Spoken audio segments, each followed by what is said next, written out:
जय गुरु जी, शुक्राना गुरु जी। संगत जी, गुरु जी का अनंतम अंतम शुक्राना। इतने प्यारे दर्शन गुरु जी के आप कर रहे हो। गुरु जी की ब्लेसिंग्स है जो गुरु जी आपको इतनी प्यारे दर्शन दे रहे हैं। गुरु जी अपनी मौजूदगी में शिव पुराण के पाठ को करवा रहे हैं। संगत जी, हम माफ़ी चाहेंगे, ये शिव पुराण का पाठ ड्यू टू टेक्निकल इशू की वजह से अधूरा रह गया। आज से शिव पुराण का पाठ दोबारा से शुरू हो रहा है चैनल पर, तो आप सभी ज़रूर सुने और प्यारा सा कमेंट करके हाजिर जरूर लगाए। चैनल को सब्सक्राइब कर ले, बेल आइकन को प्रेस करें और हाँ, अपना शुक्राना सत्संग हमारे साथ शेयर करें, क्योंकि हमने नंबर डिस्क्रिप्शन पे दे रखा है। इसी नंबर पे अपना शुक्राना सत्संग हमारे साथ शेयर करें, ताकि गुरु जी की ब्लेसिंग्स आपको भी मिले, हमें भी मिले। क्योंकि गुरु जी कहते हैं सत्संग शेयर करने से सिर्फ एक संगत का कल्याण नहीं होता, बल्कि जो उसे सुनता है या जो उसे शेयर करता है, जो उसे सुनाता है, उन सब संगत का कल्याण होता है। तो जय गुरु जी, शुक्राना गुरु जी। चैनल को सब्सक्राइब कर लें और अपना शुक्राना सत्संग जरूर करें, बेल आइकन को प्रेस कर लें और आगे शेयर जरूर करें। और हाँ, शिव पुराण का पाठ सुनने के बाद हाजिरी जरूर लगाएं। जय गुरु जी, शुक्राना गुरु जी। तदा सुसम्येश्चासीष्टभग्रहतारिका नभः प्रसन्तां यातं प्रकाश सर्वदिक्षु हि मही मंगल भूयिष्ठा सवनग्रामसागरा सरस्रवन्ति वापिषु प्रफुल्लुः पंकजानीव ववुश्च विविधा वाता सुखस्पर्शा मुनीश्वर मुमुधो साध्वा सर्वे सतां दुःखं भूधृतम् दुदुम्बिन वाद्य मासनुसुरभस्यागत्यः निर्जरा पुष्पवृष्टिभूत तत्र गंधर्व सत्तमा विद्याधर स्त्रियो व्योमिनी नरनीतुष्य चापस्त्रथा तदस्तवहो महास्विदेवादीनां नभस्थले तस्मिन् वस्त्रे देवी पूर्वशक्ति शिवा सती आविर्भुव पुरतो मिनाया निजरूपिता वसंत दत्त हो मधो मासे नवम्य मृग धिशन के अर्धरात्रे समुत्पन्ना गंगेव शशि मंडलात् समय तत्सव रूपेण मेनका जठरा शिवा समृद्धि समुत्पन्ना सा लक्ष्मी सागरात्। वह समय बड़ा सुहावना हो गया, नक्षत्र तारे तथा ग्रह शांत हो गए, आकाश निर्मल हो गया और सभी दिशाओं में प्रकाश फैल गया। वन ग्राम सागर के सहित पृथ्वी पर नाना प्रकार के मंगल होने लगे। तालाब नदियों एवं बावलियों में कमल खिल उठे। हे मुनीश्वर, अनेक प्रकार की सुखस्पर्शी वायु बहने लगी। सभी साधुजन आनंदित हो उठे और दुर्जन शीघ्र ही दुखी हो गए। देवता आकाश में आकर दुदुम्बियां बजाने लगे, वहां फूलों की वर्षा होने लगी, श्रेष्ठ गंधर्व गान करने लगे, अप्सराएं विद्याधरों की स्त्री आकाश में नाचने लगी। इस प्रकार आकाश मंडल में देवताओं आदि का महान उत्सव होने लगा। उसी अवसर पर आद्य शक्ति सती शिव देवी मेनका के सामने अपने रूप में प्रकट हुई। वे वसंत ऋतु के चैत्र मास में नवमी तिथि को मृगशिरा नक्षत्र में आधी रात के समय चंद्रमंडल से गंगा की भांति प्रकट हुई।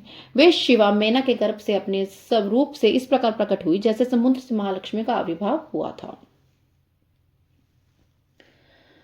तत्स्थास्याम तु जातायन प्रसन्नो भूतदा भव अनुकूलो भवो वायु गंभीरो गंधयुक्त शुभा बभूव पुष्पवृष्टिश्च तोय वृष्टि पुरस्सरम जज्वलुश्चग्नाय शांता जगजुरुश्च तदागना तस्यां तु जायमान्यां सर्वस्वं सम्पद्य धिवन्गिरे तत्र सर्वं दुःखं क्षयं गतम् तस्मिन् वस्त्रे तत्र विष्णुवाद्य सकलासुरा आजगमुः सुखिनां प्रीत्या ददर्श जगदम्बिकम् तुष्टुवस्तां शिवाम्बकं कालिकं शिवकामिनीं दिव्य रूपम महामायां शिवलोक निवासिनी।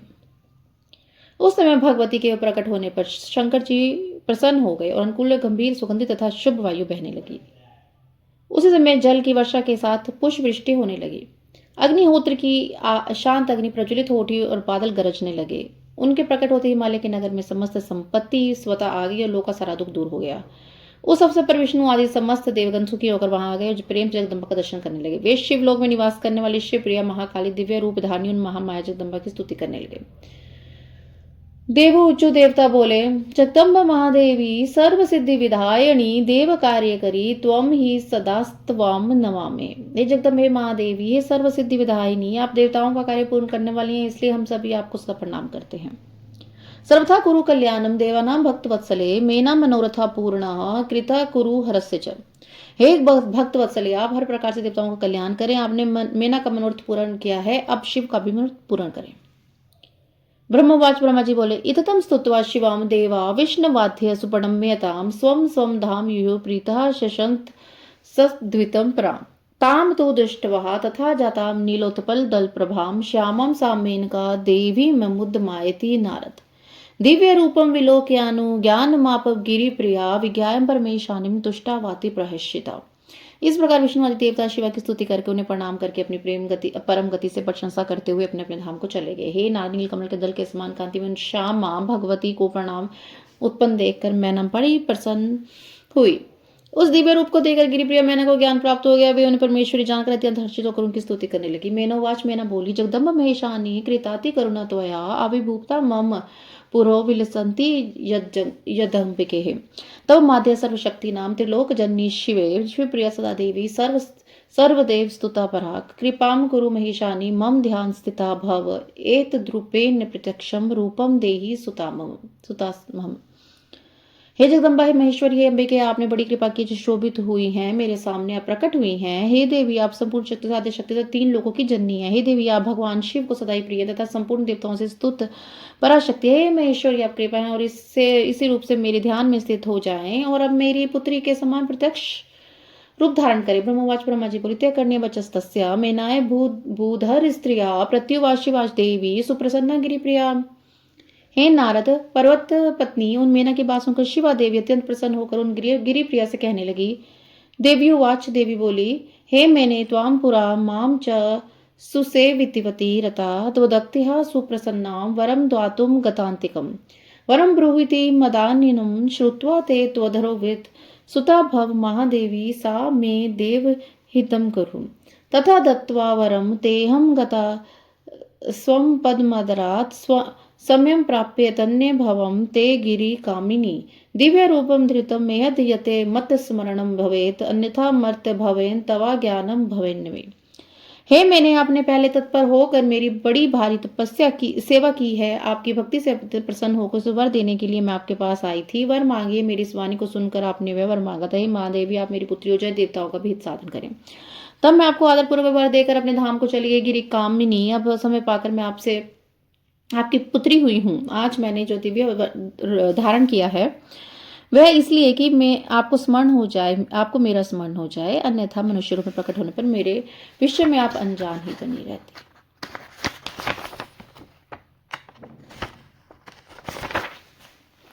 युवां मां पुत्री भवेन दिव्य भवेन वास्कृत चिंतयन्तो कृत स्नेहो यात्सतो मुदति परम देव कार्यम करिष्यामि लीलाम कृत्य वदतम तिष्ठो शंभु पत्नी भविष्यामि तारिष्यामि सजनान। अब आप दोनों पुत्री भाव से अपना दिव्य भाव से स्नेह पूर्वक मेरा निरंतर चिंतन करते हुए मेरे परम पद को प्राप्त होंगे। मैं पृथ्वी पर लीला करके देवताओं का कार्य सिद्ध करूंगी, भगवान शंभु की पत्नी होंगी और सज्जनों का उद्धार करूंगी। ब्रह्मवाच, ब्रह्मा जी बोले,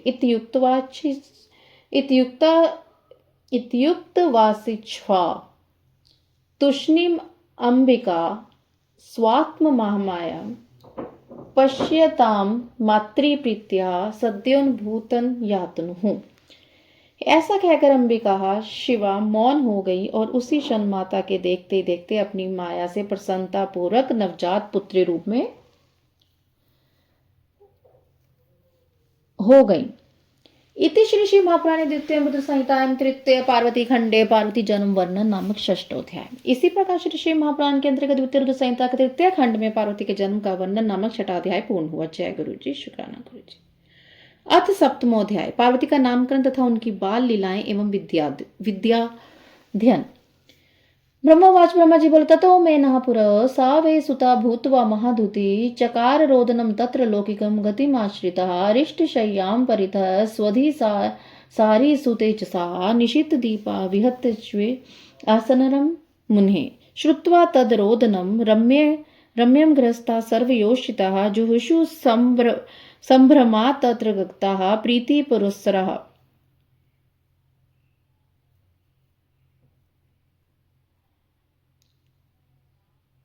हे नारद, तदंतर मेना के सामने महातेजस्विनी कन्या होकर वे लौकिक गति का आशय लेकर रोने लगी। हे मुने, उस समय प्रसूति ग्रह की शैया के चारों ओर फैले हुए उनके महान तेज से रात्रि के दीपक शीघ्र ही कांतिहीन हो गए।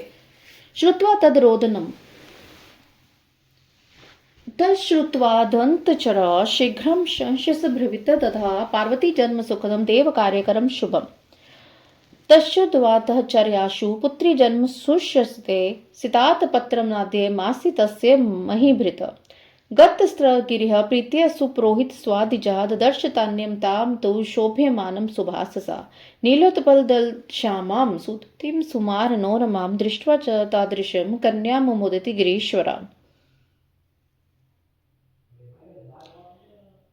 तब अंतपुर के दूत ने देव कार्य संपन्न करने वाले कल्याणकारक तथा सुख देने वाले पार्वती जन्म के शीघ्र ही पर्वतराज को बताया। पुत्री जन्म का समाचार पाकर सुनने वाले अंतपुर के दूत को न्योछावर रूप में देने हेतु उन पर्वत राज के लिए श्वेत छत्र तक अदे नहीं रहा। तत्पश्चात पुरोहित तथा ब्राह्मणों के साथ गिरिराज वहां गए और उन्होंने अपूर्व कांति से सुशोभित हुई उस कन्या को देखा। नीलकमल के समान श्यामल सुंदर कांति से युक्त तथा अत्यंत मनोरम उस कन्या को देखकर गिरिराज अत्यंत प्रसन्न हो गए।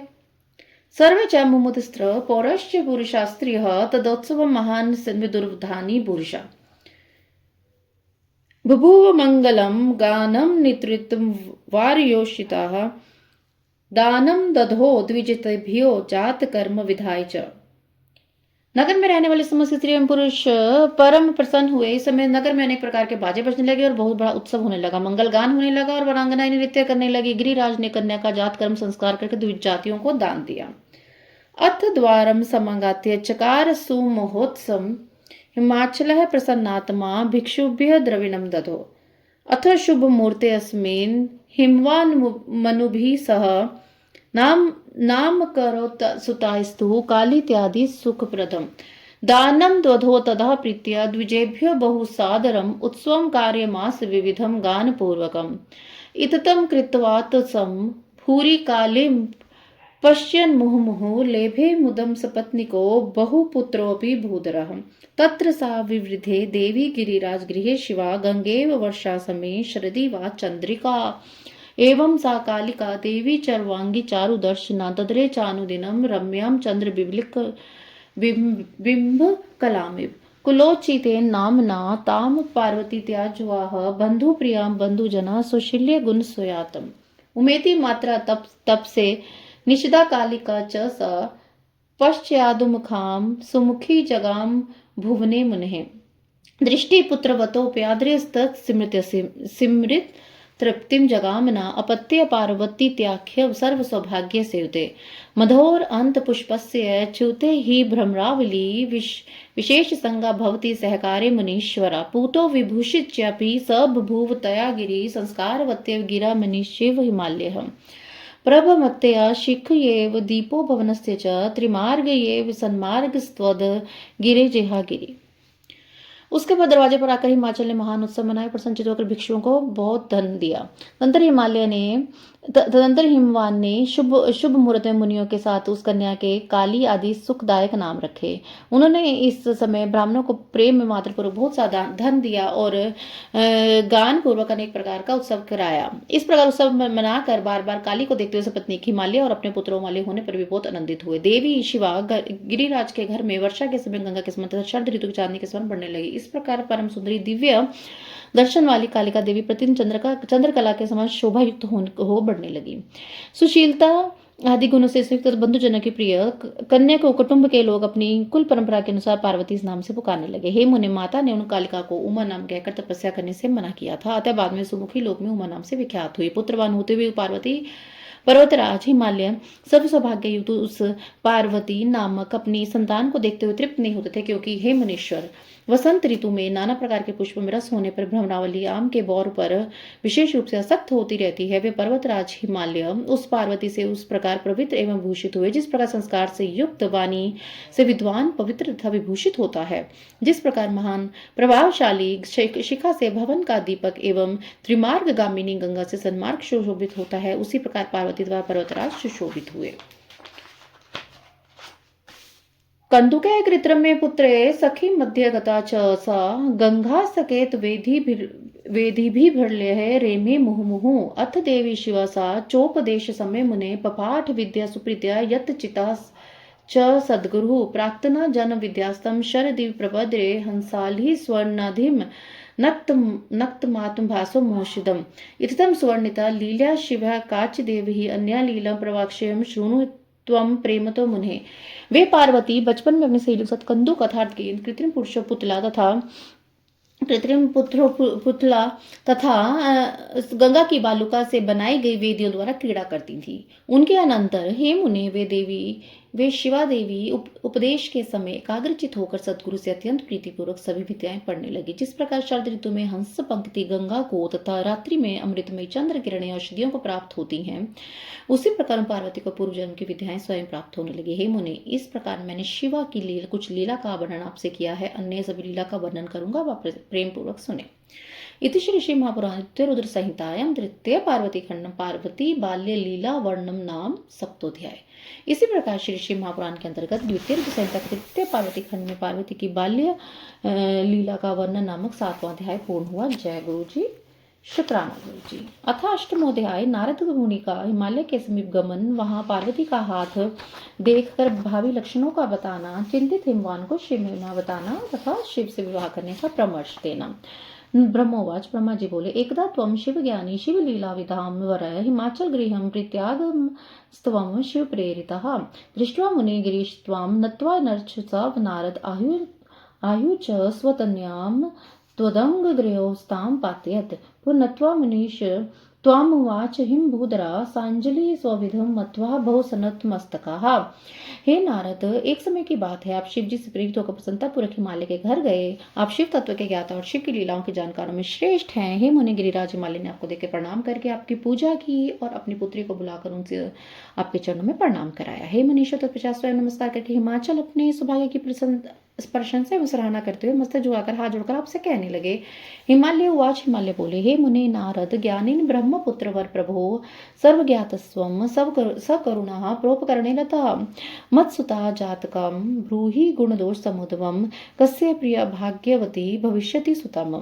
हे मुने, हे नारद, हे ज्ञानिन, हे ब्रह्मा के पुत्रों में श्रेष्ठ है प्रभु, आप सर्वज्ञ, दया में या दूसरों के उपकार में लगे रहने वाले हैं, गुण दोष को प्रकट करने वाले। आप मेरी पुत्री के जन्म फल का वर्णन कीजिए। मेरी सौभाग्यवती पुत्री किसकी पत्नी होगी? ब्रह्मोवाच, ब्रह्मा जी बोले, इत्युक्तो मुनिभ्यः त्वं गरीशान हिमाद्रीनां विलोक्य कालिकाहस्तं सर्वांगं च विशेषतः अवोचस्तवं गिरिं तात कौतुकं वाग्विशारदा ज्ञानी विदित वृत्तान्तो नारद प्रीत मानसा। हे मुनिश्रेष्ठ, तात गिरिराज हिमालय के ऐसा कहने पर कालिका के हाथ विशेष रूप से उसके संपूर्ण अंग को देखकर कौतुकी, बोलने में चतुर, ज्ञानी और सभी वृत्तांतों को जानने वाले आप नारद जी प्रसन्नचित होकर पर्वतराज से कहने लगे। नारद उवाच, नारद बोले, एषा ते तन्या मेने सुधांशुरी वर्धिता आध्या कला शैलरा सर्वलक्षण शालिनी स्वपते सुख दात्यंतम पित्रो कीर्ति विवर्धिनी महासाध्वी च सर्वासु महानंद करी सदा सुलक्षानि सर्वाणि त्वत्सुताया करे गिरे एका विलक्षणा रेखा तत्फलं शृणु तत्वतः योगी नंगनोः गुणोकामी मात्र तात विवर्जितः अमान्य शिव वेशस्य पतिरस्य किलेदृशा।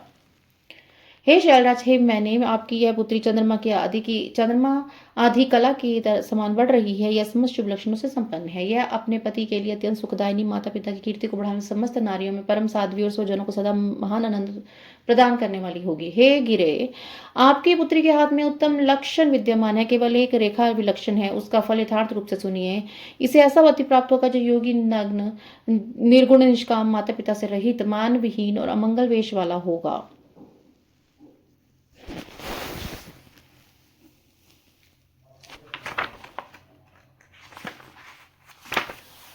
ब्रह्मोवाच, ब्रह्मा जी बोले, ते करणे वचस्ते ही सत्यम मत्वा च दंपती मेना हिमाचल चापी दुखतो तो भुभुवतुः शिव करणे वचस्ते ही तादृशं जगदंबिका लक्षणिस्तम शिवम मत्वा जहर्षाथि मुने विदे नाम ऋषा नारद वचिस्तवती संचित्य सा शिवा स्नेहम शिव पदद्वंद्वे चकराति हद तथा उपाच दुखिता शैलस्तवाम तदा हृदि नारद कमुपायं मुने कुर्म्यति दुःखं बभूति तच्छ्रुत्वा त्वं मुने प्रार्थत महाकौतुककारका हिमाचलं शुभे वाक्यं हर्षयन् वाग्विशारदाः।